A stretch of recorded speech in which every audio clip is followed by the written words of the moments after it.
Hi, my name is Dr. Robert Voorhees. I've been a physical therapist for the past 25 years. I own a company called Synergy Health and Wellness in Jupiter, Florida. I appreciate the opportunity to speak to you today about the benefits of exercise for people who are dealing with lupus. In our discussion today, I'd like to talk about why it's important for you to continue to do some form of exercise. I will talk about things to be concerned about or take caution with.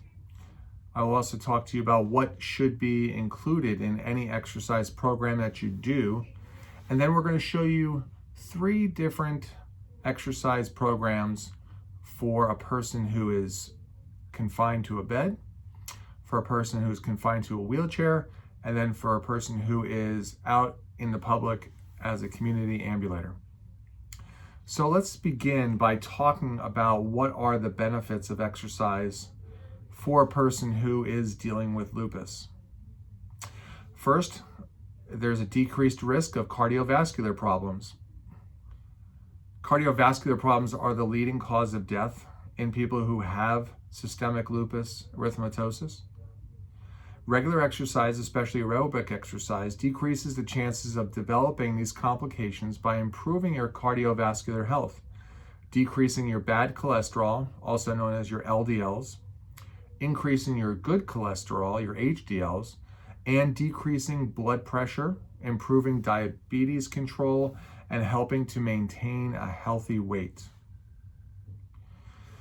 In talking about healthy weight problems such as obesity can be a major problem for people who have lupus for a number of reasons, which are often triggered by the use of steroids and decreased activity levels as a natural response to dealing with both pain and fatigue.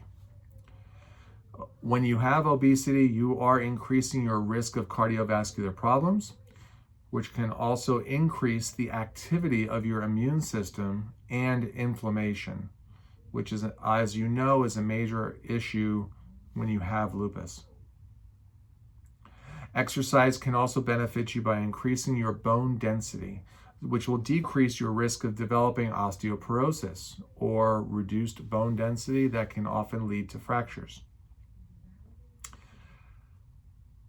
People with lupus are often at an increased risk of developing brittle bones, especially because of the use and prolonged use of steroids. Weight-bearing activities and weight-bearing exercises such as walking, weight training, and low-impact aerobics can often help to reduce your risk of developing osteoporosis. Exercise is important for improving your sleep quality. Sleep issues often arise because you're dealing with pain, medications that cause trouble sleeping, especially those corticosteroids. It's possible you might be dealing with depression. You may also have fibromyalgia and stress. All these things make it very uncomfortable to try to sleep. Regular exercise can often decrease some of the irritability in your joints and in your muscles. It can often be very beneficial to exercise a few hours before going to bed, which might help to alleviate tension in your body and then also help to quiet your mind. Exercise is important for increasing your energy levels. As you know, fatigue is a very common issue that you may be dealing with. Regular exercise helps to improve your overall energy levels. It makes your body more efficient when you're trying to do things. It is often best to start with an exercise program that is low impact. Start at a low level that you can gradually increase over time.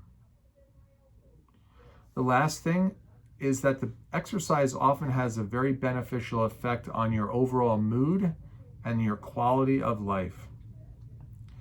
Often it helps to reduce the amount of depression and anxiety that you're experiencing. It can help to improve your overall self-esteem by feeling better about your body image and your ability to move with less pain. There's often a very beneficial effect on your memory and your cognitive abilities, your ability to think.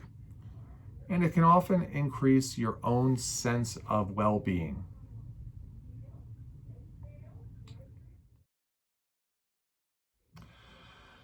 When we look at what should be included in an exercise program, there are 4 things that you need to include with whatever activities you are choosing to do as your form of exercise. The first is range of motion. Range of motion is the amount of movement that any joint in your body will have. Over time, arthritis and pain often results in a loss of flexibility and range of motion. That creates a cycle of additional pain that can occur. Every day you should be doing something to try to improve your overall range of motion, or at least keep it where it is at the present time. A second thing are stretching exercises. These are activities that are designed to keep your joints, muscles, ligaments limber. It's important that when you do your stretching, that you stay relaxed. You should not have tension within the body as you are stretching, as that will be counterproductive to the stretches that you're trying to perform. Each joint or muscle that you are stretching should be held at a point that is comfortable for you. You feel some stretch, but it should not be painful when you're performing the stretches. The third thing is that you want to include a form of aerobic exercise. It's important to understand that it is in your best interest to try to pursue low impact exercises.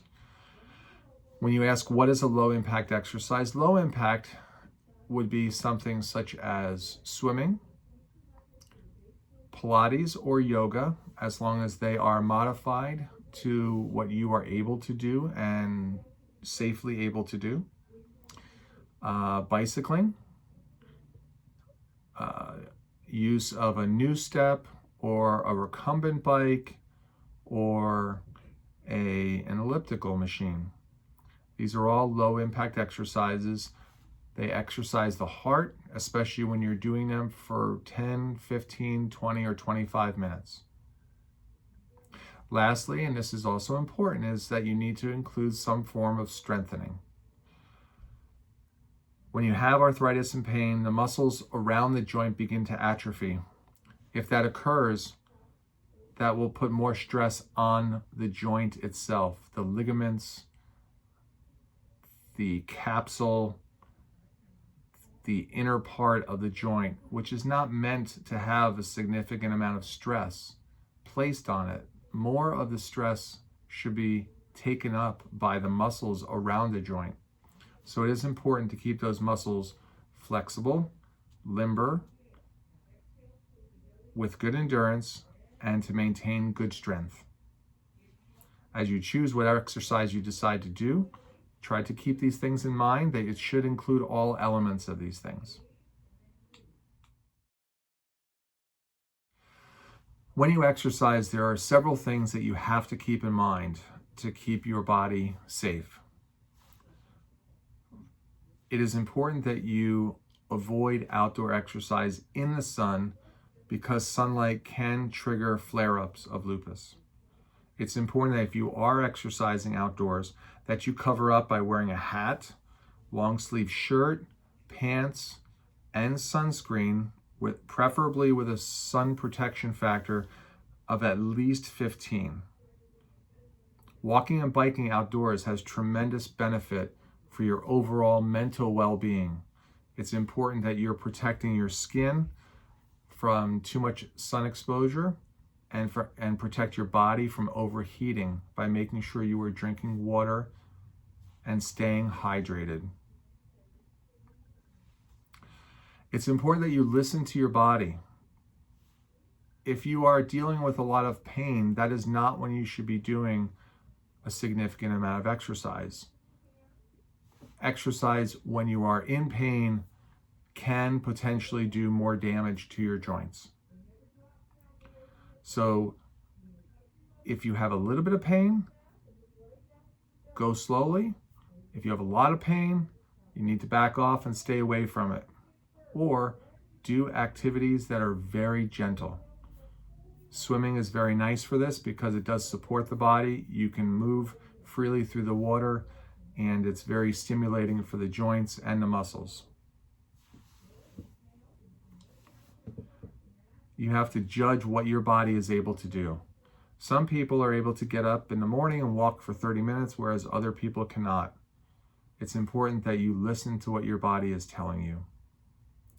It's important that you always start gradually when starting any form of exercise activity and build up slowly. I've seen too many times where people who were runners or walkers or swimmers have an injury, and then once they start to feel better, they try to go back to doing the exercises that they did prior to the injury. And they try to do them at the level that they were doing them. So you might have a person who used to run 5 miles and they try to go back and start running 5 miles again. But you really need to bring it down. Whatever level you're currently at, you need to start gentle on the body and then gradually build up. In general, it's good to use a 10% rule, which means that if you go a week doing the exercises and you tolerate them very well without any problems, then you can increase the intensity, the distance, or the duration by about 10%.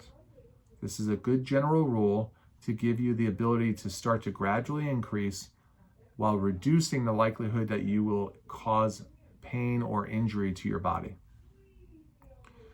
Don't exercise if your joints feel hot, swollen, or tender. Exercise will typically make these symptoms worse. Gentle movements may be okay. It's appropriate for you to speak to a medical professional to help find out if it is okay to do exercise when you're feeling that way.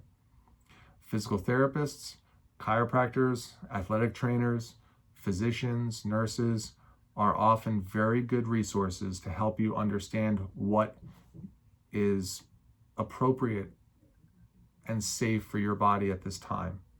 As physical therapists, we specialize in this because we are very focused on movement, strength, and the use of your body for a variety of different activities.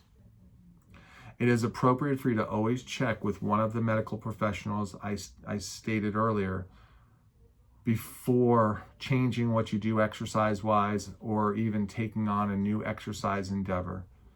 You can get some really good advice out there from very good professionals out there.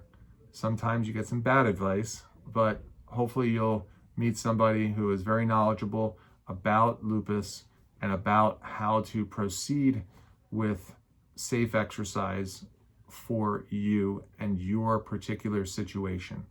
It's important that you have an individualized exercise plan that focuses on your needs. Not every yoga class is appropriate for every person. Sometimes it needs to be modified, and if you have an instructor who is very good at doing that, then terrific. But many times instructors are doing one exercise class for the entire group with very little modification. Take note of this. If you see this is what's going on and they're not paying attention to your needs, definitely seek out help from a professional.